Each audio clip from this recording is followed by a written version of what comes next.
Good morning, dear hearts. I love this section of lessons.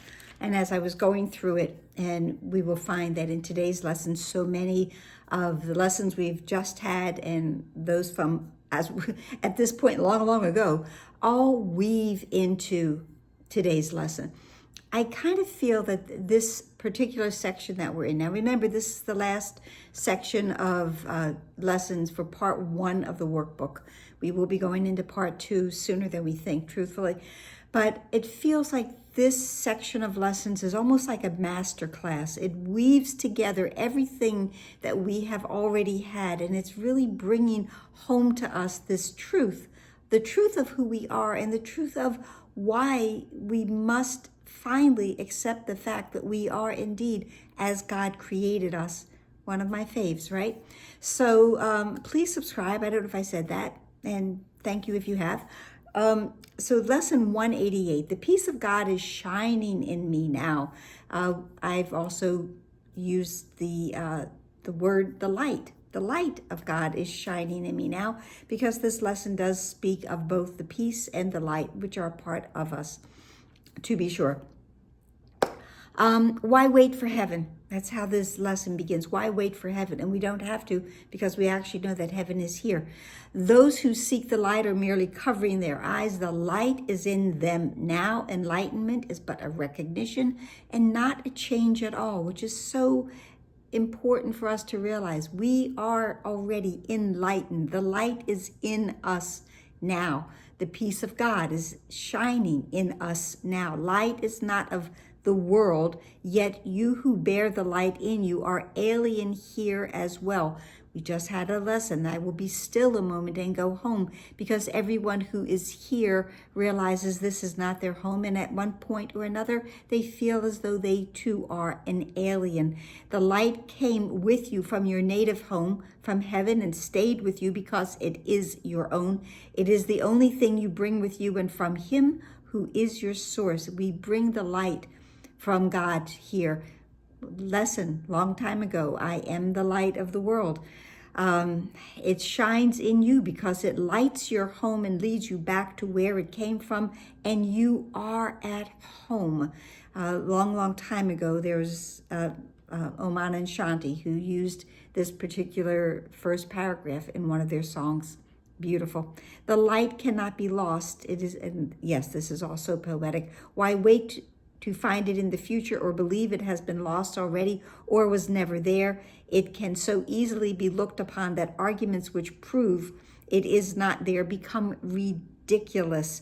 There is, and I'm going to skip around a little bit, or this will be a very long lesson, and it might be anyway.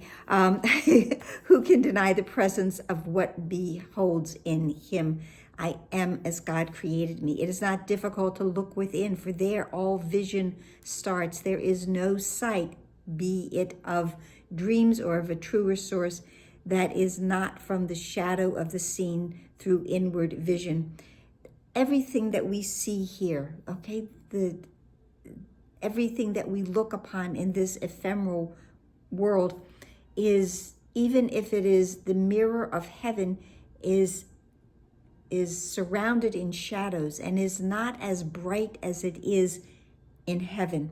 The peace of God is shining in you now, and from your heart extends around the world. I bless the world because I bless myself. It pauses to caress every living thing and leaves a blessing with it that remains forever and forever. What it gives must be eternal. It brings renewal to all tired hearts and lights all vision as it passes by.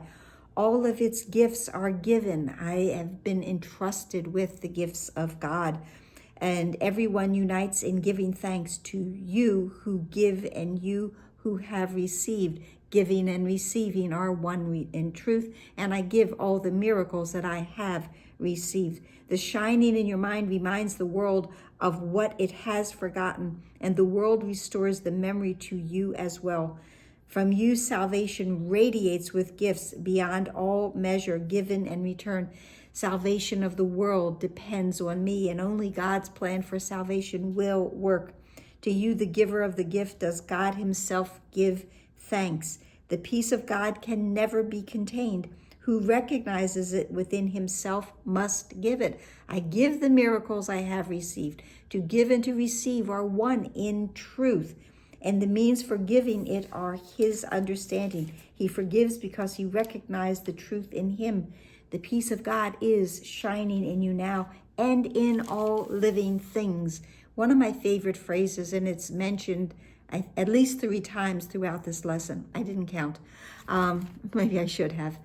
In quietness, it is acknowledged universally, for what your inward vision looks upon is your perception of the universe. What we feel is within is what we will find without. Buddha told us this. The Course tells us this.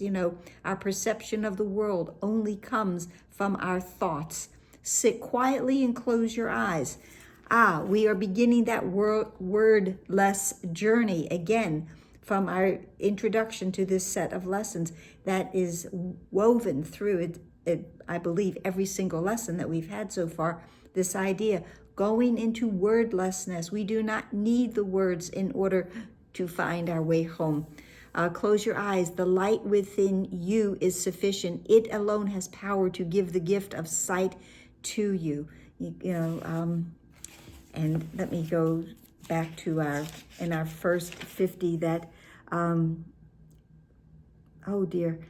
is the light in which I see. There it is. God is the light in which I see. Okay, exclude the outer world and let your thoughts fly to the peace within. They know the way. Our thoughts know the way. Our true sight is going to give us true thoughts, and our true thoughts seek to find their way home, their source. They have not lost their way. They know where they belong, and the thoughts that we think with God are only our true thoughts anyway. So our thoughts know the way. For honest thoughts, untainted by the dream of worldly things outside yourself, become the holy messengers of God himself. Our holy thoughts bring us to being among the messengers and ministers of our Father. The thoughts you think with him. I'm not thinking unless I'm thinking with the mind of God. God is the mind with which I think. They recognize their home. They point surely to their source, where God the Father and the Son are one. And, from yesterday's lesson that I bless the world because I bless myself, we had that wonderful paragraph of oneness. We are one in thought, for fear has gone, and here before the altar to one God, one Father, one Creator, and one thought we stand together as one Son of God, not separate. Our thoughts, they lead you back to peace from where they came, but to remind you how you must return. We must return, and we want to return. We know that this is not our home. I will be still a moment, and I'll go home. I'll go home, because this isn't it. This isn't it. This can't be it. This cannot be what my Father wants for me. God's will for me is perfect happiness. They heed your Father's voice when you refuse to listen, and they urge you gently to accept his word for what you are instead of fantasies and shadows. My Father's voice, God speaks to me all through the day. They remind you that you are co-creator of all things that live, for as the peace of God is shining in you, it must shine on them, and I want the peace of God. We practice coming nearer to the light in us today. It's that inside job. We take our wandering thoughts and gently bring them back to where they fall in line with all the thoughts that we share with God. I am not thinking unless my thoughts are one with my Father. We will not lead them astray or stray. We let the light within our minds direct them to come home. We have betrayed them, ordering that they depart from us, but now we call them back. That wandering child called back. Our thoughts of love and truth, call them back, and we wash them clean of strange desires and disordered wishes. We restore their holiness of their inheritance, and the name of God is my inheritance. Thus are our minds restored with them, and we acknowledge the peace of God still shines in us. We will forgive them and absolving all the world from what we thought it did. For it is we who make the world as we would have it. Now we choose that it be innocent, devoid of sin, and open to salvation. And we lay our saving blessing on it as we say, the peace of God is shining in me now. Let all things shine upon me in that peace, and let me bless them with the light in me. I am the light of the world, as you are as well. There's so many more lessons that I could have enfolded into this, but what I think I wanted to bring forth, and there's one life that I share with him, but what I wanted to bring forth is that this is how beautiful and cohesive and complete this course is.